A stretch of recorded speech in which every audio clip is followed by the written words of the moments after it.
Up until now, we've been looking at derivatives and integrals from a very conceptual level, and now we're going to start entering into a much more skill-driven, um, smaller topic. So instead of looking at the huge picture, we're going to start looking at the small picture, and we're in this section start developing a bunch of derivative rules. So the purpose here, finding derivatives and finding derivatives by hand without relying on our calculator, and in truth, without relying on our limit definition of derivative uh, equation. And we've used this limit definition of derivative to find derivative equations, but it can be kind of cumbersome. So we're going to develop some new rules. Before we develop the rules, let's just see again, just have a little bit more practice with the limit definition of derivative. Remember, the idea is if we have our function, we're choosing some point x and x plus h, which correspond to f of x and f of x plus h. And I'm finding the slope, but I'm finding the slope as h approaches 0. And so f of x plus h is x plus h cubed, given my function, minus f of x, which is x cubed, over h, the change in x. And then we can, use our binomial expansion using um, Pascal's triangle, which we've now learned, and we get the top goes to x cubed plus 3x squared h plus 3xh squared plus h cubed minus x cubed all over h, and we know limits now, so we can't directly substitute h equals 0 because the denominator would be 0, but what we can do is simplify, and ideally the h in the bottom is going to cross off. So what do we got? We've simplified it as much as we can, and now we're going to divide each term by h, so we're going to get the limit as h approaches 0 of 3x squared plus 3xh plus h squared. And now that h is no longer in the denominator, we can find out, we can let h be 0, and we get that this equals 3x squared. Or in other words, not in other words, but wrapping this together, we found that the derivative of x cubed equals 3x squared. And we've looked at this before. We've already done this same problem, but just looking at it again, and what we're starting to see, we started to see this before, the pattern of the power rule derivative. So when you took the derivative, this 3 dropped down in front, and this 2 is 1 less than 3.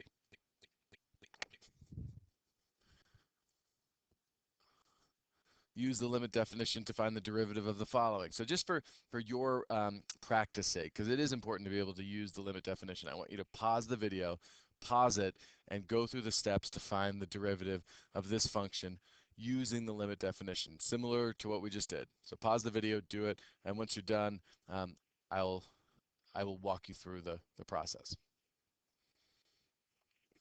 Okay, so we found the limit as h approaches 0 of x plus h squared plus x plus h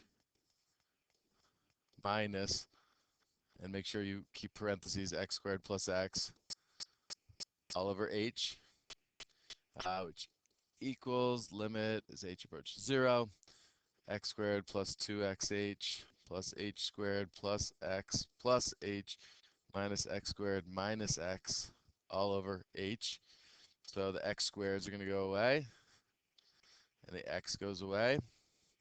And when we simplify this, we get 2x plus h plus 1. And that is, for h approaching 0. And when we let h be 0, this equals 2x plus 1. Great. And what we should start, what I want you to start seeing is, oh, could I have done this? Could I have skipped this in a way?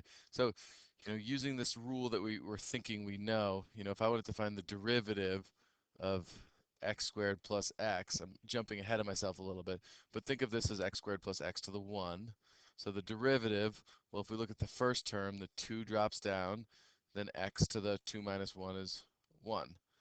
And then plus, now we're looking at this term. The 1 drops down, x to the 1 minus 0, or sorry, 1 minus 1 is 0. And we get 2x plus 1.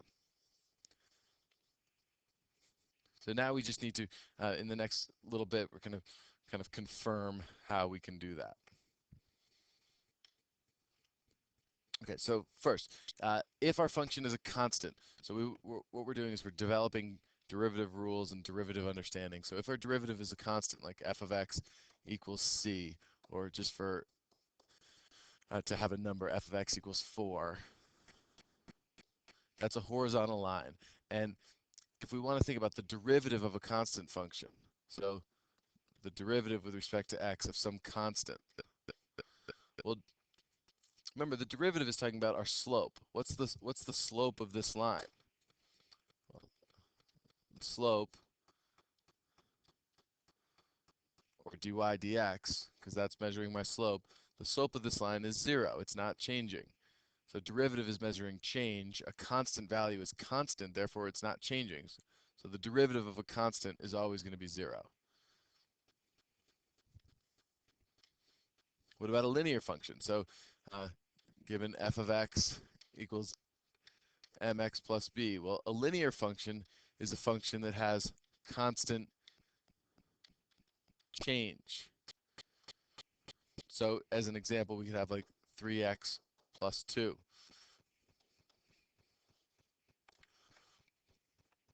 And what we know about a linear function is that, what our slope is going to tell us is that we're always going to go, in this case, up 3 over 1.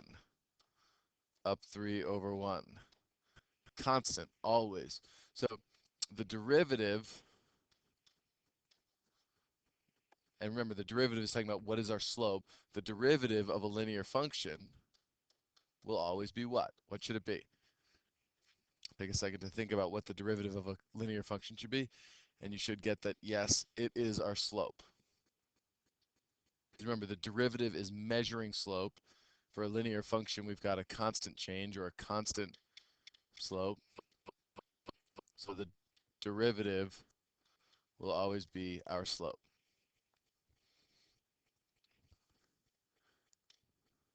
Okay, now the power rule. So I already hinted at this before. We've looked at the derivative with respect to x of x to the 1.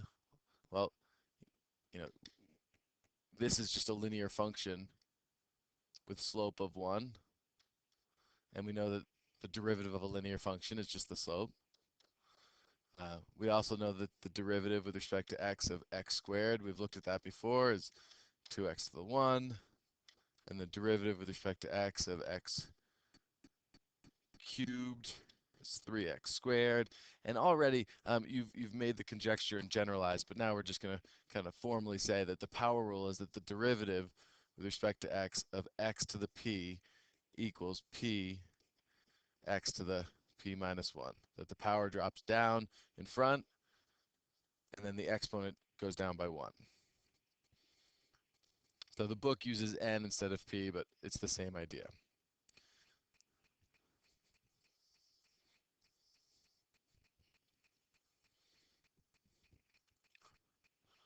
What about a derivative of a function times a constant? So in this case, we're saying what's the derivative of some constant k times f of x?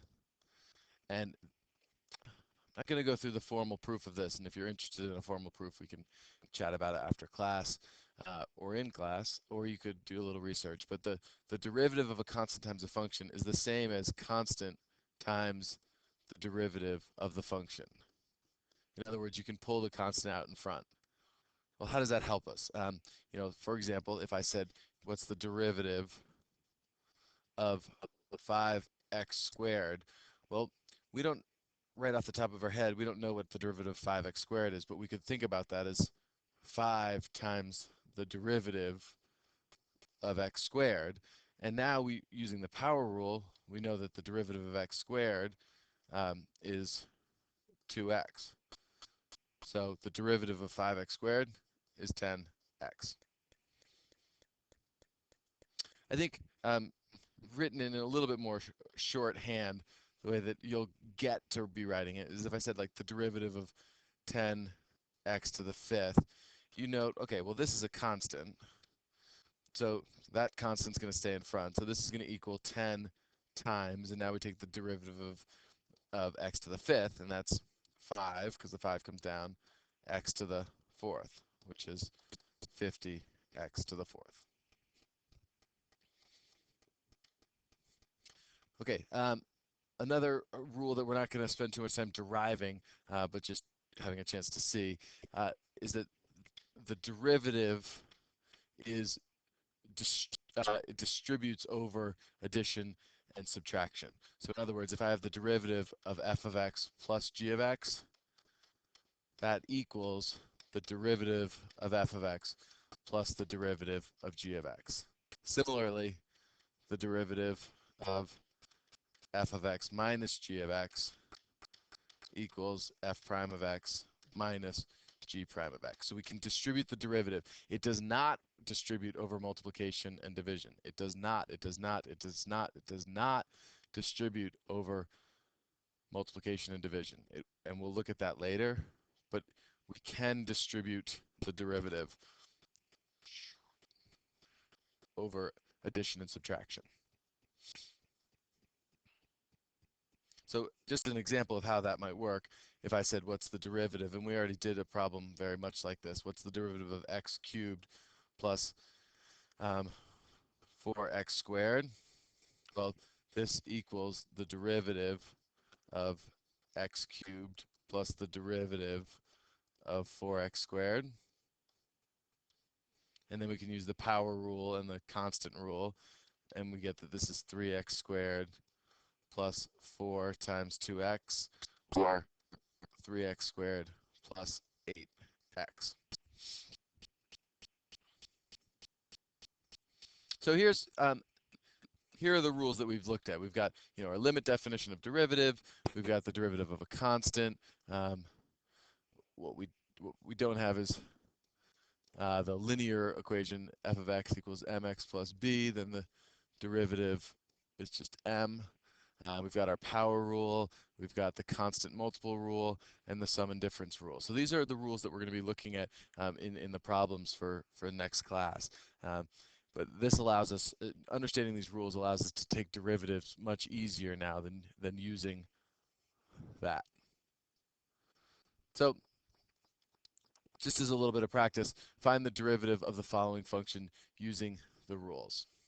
So the first one, f of x equals 5x squared plus 3x to the fourth. And the second one, g of x equals 2x to the seventh minus 3x to the 4.